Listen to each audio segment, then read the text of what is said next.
Okay, hello students, and thank you for selecting this next career interview. I am here with a close friend, Mike Benedict, who used to work for Greenville School. So I will let him tell us his career story, but Mike, if you could just tell us what is your job or career and what steps did you have to take to get to where you are now?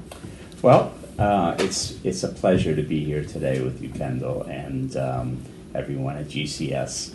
So basically, I've had two careers, both music related. One is a professional musician and one is an educator.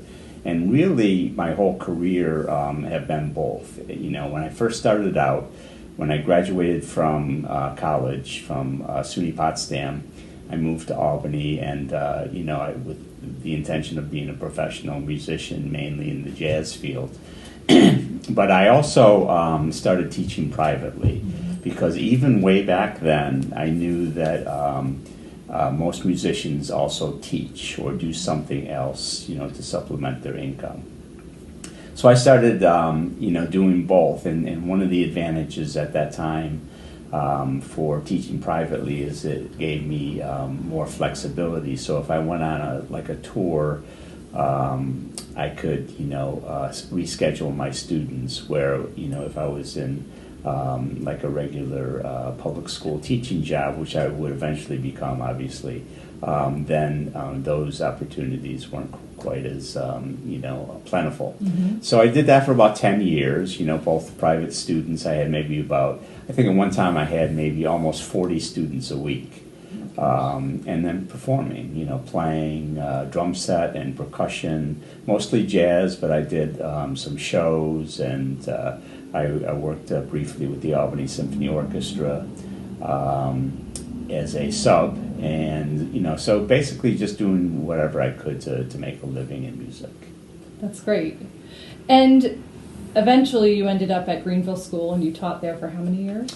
Yeah, I was there for 25 years. Directly before that, I went to New York City because I wanted to, check out that scene. So I was down there for 3 years playing, and I also at that time I went to get to Rutgers University to get my master's, because I had decided at a certain point that I wanted to become a teacher. I grew up with parents that were both public school teachers. So I had that background, and I knew what it was all about, and I wanted more security in my life, So I did that and got my master's, and as you know, you need your master's to get permanently certified. So I did that before I even started looking for a job. And then we moved back upstate, and a friend told me about a job at Greenville High School, and I said, wow, that's great, where's Greenville? So, I got the job in 1990 and did that for 25 years. But, I always performed as well, So it was sort of, a similar situation that I did early in my career, but now I was doing a regular full-time, teaching job and playing, on weekends and, some nights during the week as well, but, sort of a combination of both. Yeah. So now that you are retired and able to commit more of your time to being a professional musician, walk us through a typical day in your field of work. Well, the main thing, about retiring is there's more time to practice, It's a little bit difficult to find time, especially when you have a family and you have kids and you're going to soccer games and doing all the things that are required to be a good family man. Right. There's limited time to practice. So the biggest advantage I've found since retiring is I practice. I try to practice at least 2 hours a day, sometimes 3. Because it's a never-ending process. It's not, you never get there. You're always learning new things, but you need to keep up your skills. On a day-to-day basis. It's very rare that I go a day without practicing. Yeah. Well, and I can say, growing up with your daughter and being in your house, I never remember it being quiet. Like there was always music playing somewhere, and if we were eating dinner, you were tapping your fingers. Like you just music is always around you. Exactly. So a good question, and I think that this is a job that requires a lot of passion. But what do you love most about your job? Well, I just, I love music, and I had the advantage in that very early on I knew what I wanted to do. Probably when I was 16, I had decided that this is what I wanted to do. Nothing else interested me that much, where I wanted to follow another career.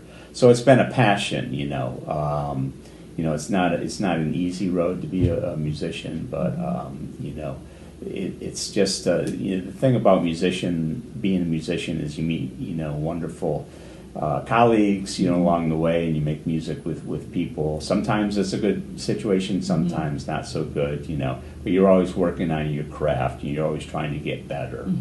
And even at my advanced age, I still can improve a little bit, and you can continue music later in life. Even if your skills are not quite as sharp as they were when you were younger, but you can add certain musical qualities that can keep you going. So it's a journey. Every musician will tell you that it's the journey. It's not the destination. Right.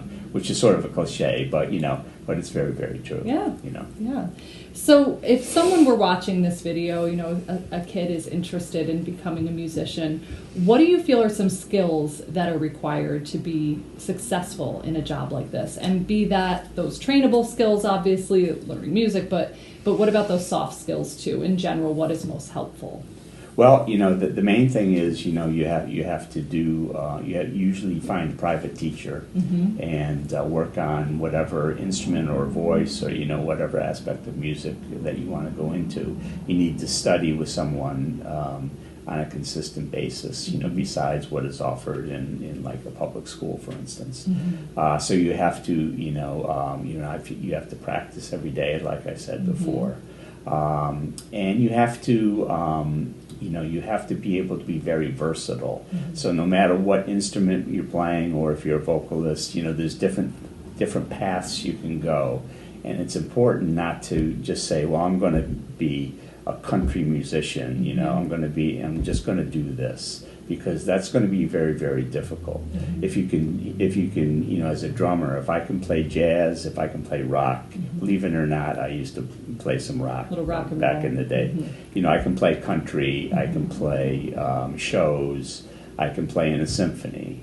So I have these different things that I can do, which are really crucial in terms of making a living. So you really have to, depending on, what instrument you're playing, or, if you're a vocalist, then, can you sing, jazz? Can you sing background? Can you do shows? Or if you want to do opera, that's another whole, thing. But the more the different styles of music you can do, the better off you're going to be. Yeah, be willing to branch out. Absolutely. Yeah, make yourself. Usually, except for the 1%, that are up there, doing it. You really, a typical musician really has to, be able, a jack of all trades, musically speaking. Yeah. Yeah. Thank you. What are some challenges you face in your job? Well, the challenge is, the music business is not very organized. It's not like, what I liked about finally getting a teaching job was that, it's very structured. You do your interview, you get the job, you do certain things. There's a schedule, and there's expectations.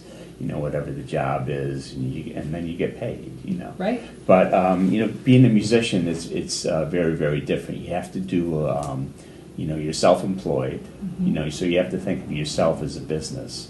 So you have to, branch out to, various people. You have to, be very organized in terms of, reaching out to people and making connections. So it's a constant making connections. So it's not just going to work and then coming home, So even to this day, I spend probably an hour on my music business aspect of it, whether it's finding gigs or, I've done recording, and and then once the recording is out, then you have to promote the recording, and all those things that go into, and it's just a constant you have to be a people person. You have Yep. to have good skills in terms of communication. Mm-hmm. You want to be pleasant. Mm-hmm. You know what I mean? I can't emphasize that enough, because if there's so many there's so much competition out there. Right. That, in this day and age, more than has ever been. Mm-hmm. And the caliber of musician has really increased over the years. Mm-hmm. Largely, it's due to better teaching methods. Mm-hmm. From like people from my generation.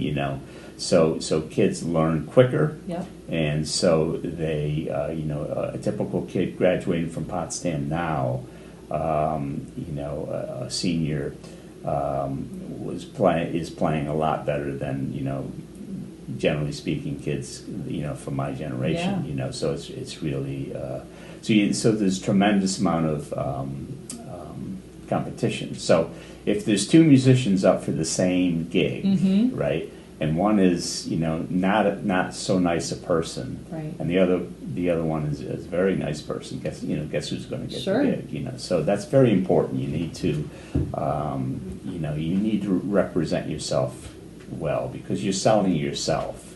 It's just not the specifics of what you can do musically. Mm-hmm. You're also selling yourself as a person. Yeah, I think it's important for kids to hear that, because when you think about becoming a musician, talent is the first thing that comes to mind, being Right. able to actually do it. Right. But I think it's important to keep in mind that time management, organization, having the motivation to reach out to people and Yes. collaborate with people, those are all skills that they're going to need Right, too. right. Yeah. You can't just practice in your basement and Right. wait for the phone to ring. Well, actually, the phone doesn't ring anymore. Everybody Right. texts or email for a gig. It's Sure. just not going to happen. Right. You just have to be constantly out there. With your contacts. Yeah. So, knowing that you really are pretty versatile in terms of the gigs that you do, but how could you describe your work environment? Like, what's your work environment like? It's absolutely different every single day, and that's one of the cool things about it. I've worked, in concert halls all over the country, Mm-hmm. and some very, very big. The biggest one, I think, I played it in West Point, Mm-hmm. and it was the biggest thing I've ever seen in my life. It was, for an indoor venue, Yeah. it was like, it had to be, seat 5,000 people. Wow. It was just huge, And then I've played in places, in Saratoga, I played a place called 9 Maple Avenue, which is a bar, and that holds about 100 people. Yeah. So everything in between, you know what I mean? So I play in restaurants, I play in bars, I play in theaters, I play, in high schools. I'm right now in this part of my career, I'm also doing some high school musicals, and the spring, I go back and do some of that. So it's always different. And one of the things that musicians sort of post on their Facebook, they say, this is my office, quote unquote, office for today, and they take a picture where they are. Right. And it's different, Yeah. every single day. Yeah. So this question might be tough to answer. So, if you could answer it in a general sense for someone who's interested in becoming a musician, but what are the various levels of salary for a field such as this? Yeah, it's all over the board, So, for instance, I was thinking about this, beforehand, So if you're in like the Albany Symphony, which is a very part-time symphony, but it's a very prestigious one also, you're probably going to make, $10,000 a year, which is, in this day and age is certainly not enough money to live on. Right. That would just be an estimate. If you're playing in the New York Philharmonic, which getting into something like that is almost like winning the lottery. In terms of competition, Yeah. you could probably make $75,000, $80,000 a year, for that. And then if you do Broadway shows, you can maybe make $50,000 a year, something like that. So it's not going to be a ton of money. There's also, as the thing about kids, they see these pop icons, and the money that they're making. Right. And there's so far and few between. So you can make a ton of money. Yeah. but it's really, really rare, so you have to think about, in terms of, doing, different things, you might even have to take a part-time job doing something outside of music as well. The main thing that people do besides trying to perform is teaching, okay? But there's other aspects of the music. People are going into the studio scene, in terms of recording music and, the music business, and that has grown a lot too, and I've seen some students of mine, even from Greenville, go on to working for Sony and, like in an administrative kind of thing. But the fact that they had, a music background to begin with got them in that kind of thing, So there's all sorts of new things, and there's a new thing called the internet. I don't know if you've heard of that. Yeah, I think I have. And so I mean, things are changing every day, right. In terms of how music is presented, and different ways you can make money, right. And a lot of it I probably don't even know about, Yeah, but, sure. So yeah, I think a lot of it. It's constantly changing. Yeah, I'm sure it's always has been and always will also come down to hustle and just how much you want it and how much you're willing to go for it could be the difference in how much money you make. Right. Yes. Another question. So for kiddos watching this who are current Greenville students and have grades 6 through 12 to take some courses, were there any classes that you took while you were in middle school or high school that you feel connect to what you do now, or any classes you'd suggest? Well, back when I was in school, 1800s, it right? just went back. It just went up to 6th grade, and that was it. Right. No, basically, I just took band. I took band all the way through, which included the lessons the weekly lessons, and then I took a theory class in high school, which was very, very helpful. And now Greenville's really sort of advanced. They offer a lot more than a lot of schools. They have the IB program in music, which is great, and they do a lot more than was offered to me. Way back when. So basically, there wasn't a ton offered to me, but I took whatever I could. Thank you. Well, I want to thank you so much for volunteering your time to provide this interview to GCS students. It's wonderful to hear from you. Well, thank you so much. So it's so great to see you. You were certainly one of my most well-known students as a trombonist in my band. Right. And there was the famous concert where your slide went across the stage, or went under the stage. That's what it did. And I tried to not draw attention to it at all. Right. Notice the sarcasm, students, as Mr. Benedict explains this story. So, but that was one of my favorite memories. Me too. So. Thank you, Mr. B. Okay, thank you.